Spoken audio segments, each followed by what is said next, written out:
नमस्कार फ्रेंड्स मो पिके आपण को स्वागत करुच्ची पिके भाई न्यूज यूट्यूब चैनल को। बढ़िला श्रमिक दिन मजूरी टंका तो केते टंका बढ़ी कौन आसी संपूर्ण अपडेट चलतु जाना वीडियो माध्यम ता पूर्वर चैनल नुआ थे पिके भाई न्यूज यूट्यूब चैनल को सब्सक्राइब करी साइड रे थिबा बेल आइकन को प्रेस कर दियंतो जहाँफल आगू जहाँ सब नुआ वीडियो आसो प्रथम आपण पाखे पहुँची पार। देखंतु मुख्यमंत्री श्री नवीन पट्टनायक राज्यर समस्त ग्राम्य साधन कर्मी मानक पारिश्रमिक वृद्धि करिसंती।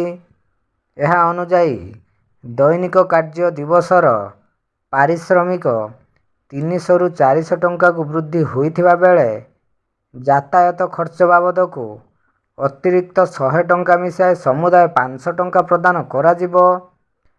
5T अध्यक्ष श्री कार्तिक पांड्यान को जिला गस्त समय ये नहीं प्रस्ताव हस्तगत होइतिला।